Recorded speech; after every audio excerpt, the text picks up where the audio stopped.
ప్రభుత్వం ఉద్యోగాలు ఇవ్వడం లేదన్నది ముమ్మాటికి అవాస్తవమని, అబద్ధాలు మాట్లాడితే ప్రజలు అసహ్యించుకుంటారని డీసీసీబీ చైర్మన్ అడ్డి భోజారెడ్డి అన్నారు. సోమవారం కంది శ్రీనివాసరెడ్డి క్యాంపు కార్యాలయంలో నిర్వహించిన మీడియా సమావేశంలో ఆయన బీఆర్ఎస్ పార్టీ, బీజేపీలపై విమర్శలు గుప్పించారు. తెలంగాణ కాంగ్రెస్ ప్రభుత్వం నిరుద్యోగులకు ఉద్యోగాలు ఇచ్చిన విషయాన్ని మర్చిపోయారని ప్రశ్నించారు.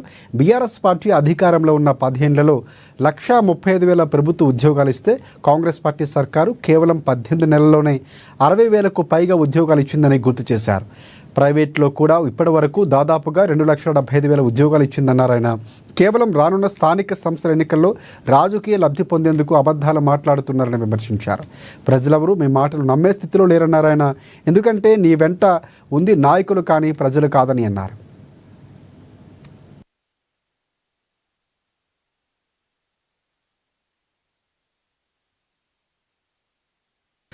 ఆదిలాబాద్ ఎమ్మెల్యేగా 15 ఏళ్లు పాలించిన జోగురామన్న స్వంత ఊర్లో ఒక్కరికన్నా ఇల్లు కట్టించండి అని ప్రశ్నించారు. కుటుంబ రాజకీయాలకే ప్రాధాన్యతనిచ్చారు తప్పితే ప్రజల గురించి పట్టించుకోలేదన్నారు ఆయన.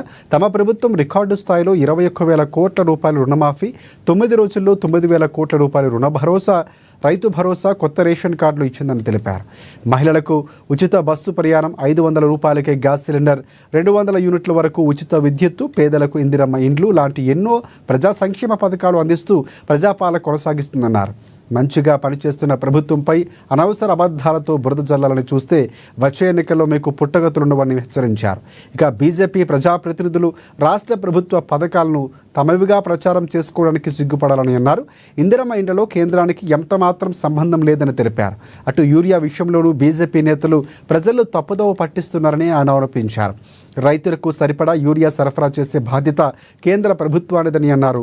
గ్రామాల్లో యూరియా కొరత ఉంటే బీజేపీ ఎంపీ, ఎమ్మెల్యేలను ఎందుకు సరఫరా చేయడం లేదని నిలదీయండని సూచించారు. స్థానిక ఎన్నికల్లో ఓట్ల కోసం బీఆర్ఎస్, బీజేపీలు చెప్పే చిల్లర మాటలు నమ్మవద్దని ప్రజలకు విజ్ఞప్తి చేశారు ఆయన. అలాంటి పార్టీలకు స్థానిక ఎన్నికల్లో తగిన బుద్ధి చెప్పాలని ప్రజలు కోరారు. డీసీసీబీ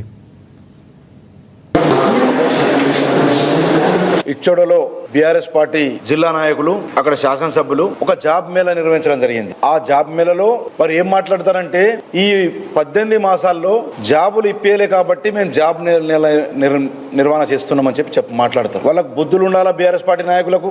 ఆనాడు తెలంగాణ వస్తే 4 కోట్ల ప్రజలు ఏకమై, అన్ని రాజకీయ పార్టీలు ఏకమై తెలంగాణ తీసుకొచ్చినాడు. నిరుద్యోగం ఉండద్దు, లుంగీలు కట్టుకొని రోడ్ల మీద పిల్లలు తిరగద్దు, గుంట వరకు నిల్లిస్తాం, ఆఖరి గుంట వరకు నిల్లిస్తాం, ఏ సమస్య ఉండద్దు, తెలంగాణ వస్తే ఏం సమస్య ఉండదని చెప్పి చెప్పడం జరిగింది. 10 సంవత్సరాలు కేవలం కాళేశ్వరం కట్టి 1,00,000 కోట్లు దంచుకోవడం, water grid, RWS water grid మొదలుపెట్టి ఇంటింటికి నల్ల ఇస్తామని చెప్పి అందులో ఉదా 50,000 కోట్లు ఖర్చు చేయడం. అదే విధంగా ఇటు చెనాక, కోరటాసుంటి ప్రాజెక్టులని మధ్యంతరం విడిచిపెట్టడం. ఇంటింటికి ఉద్యోగం కాదు, వాళ్ళు ఇచ్చింది 10 సంవత్సరాల్లో 1,35,000 ఉద్యోగాలు ప్రభుత్వ ఉద్యోగాలు. ప్రైవేట్ ఉద్యోగాలు 4,75,000 ప్రైవేట్ ఉద్యోగాలు 10 సంవత్సరాల్లో. కానీ ముఖ్యమంత్రి రేవంత్ రెడ్డి గారి ప్రభుత్వం వచ్చిన తర్వాత ప్రజాపాలనలో, కాంగ్రెస్ ప్రభుత్వం హయాంలో కేవలం 6 మాసాల్లోనే 60,000 ఉద్యోగాలు ఇచ్చిన ఘనత ఈరోజు ముఖ్యమంత్రి రేవంత్ రెడ్డి గారికి దక్కడం జరిగింది. అదే విధంగా ప్రైవేటు 2,75,000 ఈ 18 మాసాల్లో ఇవ్వడం జరిగింది. కావాలంటే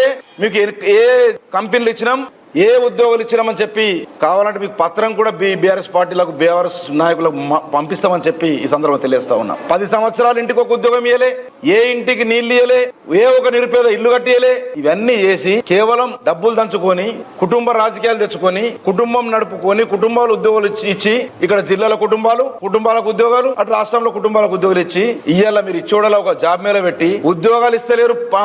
18 మాసాలు ఉద్యోగాలు ఇయ్యలే కాబట్టి మేము జాబ్ మేళ పెట్టినాం. అది జాబ్ మేళ కాదు, కేవలం బీఆర్ఎస్ పార్టీ నాయకుల మేళ, బీఆర్ఎస్ పార్టీ నాయకుల మీటింగ్ అని చెప్పి తెలియజేస్తా ఉన్నాం.